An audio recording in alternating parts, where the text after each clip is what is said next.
तुषार देशमुख 12 मार्च 1993 रोजी झालेल्या बॉम्बस्फोटातील एक पीडित। तुषारची आई प्रीती देशमुख खूप कष्टाळू होत्या। सकाळी 4 वाजल्यापासून त्यांचा दिवस सुरू व्हायचा। प्रीती देशमुख या कॅन्टीनला चपात्या पोहोचवण्याचं काम करत होत्या। 12 मार्च रोजी त्या नेहमीप्रमाणे हाजी अली येथून 85 क्रमांकाच्या बसनं दादरला येत होत्या। त्या दिवशी ही बस सेंचुरी बाजार इथं आली आणि तिथं झालेल्या स्फोटात बस बेचिराग झाली।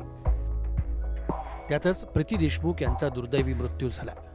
आई गेल्यानं तुषारचं जगच संपलं होतं। जे अश्रू त्या दिवशी माझे बाहेर आले त्याच्यानंतर मला अश्रू नाहीच, म्हणजे खूप ते गोठले गेले या गोष्टीमध्ये। आणि आई काय आहे ह्याचा प्रत्यंतर मी त्या लाईफ नंतर, म्हणजे त्या घटनेनंतर अनुभवला। मला खरं सांगायचं तर अश्रू आले तरी ते पचवण्याची एक ताकद आली आता असं झालेलं आहे की खूप ते म्हणजे असं अक्षरशः बाहेर नाही येत, आतल्यात मला खूप गोष्टी, म्हणजे तिची आठवण येते प्रत्येक गोष्टीमध्ये।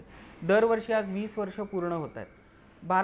12 मार्च ही दिवस आला की 12 मार्च आणि 13 मार्च हा दिवस मला असह्य होऊन जातो, पण ते अश्रू माझे बाहेर येत नाहीत। मग मी रात्रभर कोणत्या तरी एका वेगळ्या विश्वात असतो। आजही माझं हीच व्यथा आहे। आई गेल्यानंतर तुषारच्या वडिलांनी दुसरं लग्न केलं। त्यानंतर तुषार घराबाहेर पडला।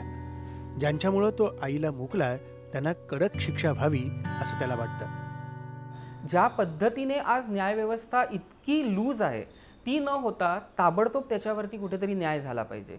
आज एखादा माणूस अपराध करतो आणि तो कुठेतरी पळून जातो, ही गोष्ट खूप कठीण आहे, तो मिळूच शकत नाही।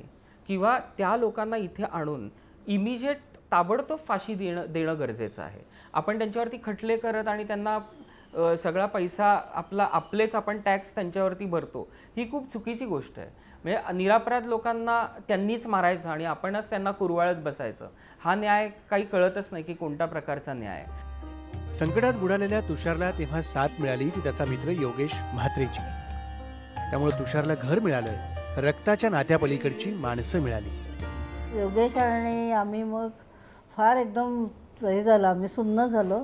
म्हटलं असं कोणाच्याही वाट्याला आलं नाही पाहिजे, अशी आई गेली आणि हे मग तो म्हटलं नाही, हा इथे तिथे तो राहणार नाही, तो आपल्याचकडे राहणार। आणि असं करून आम्ही आमच्याचकडे ठेवलं त्याला।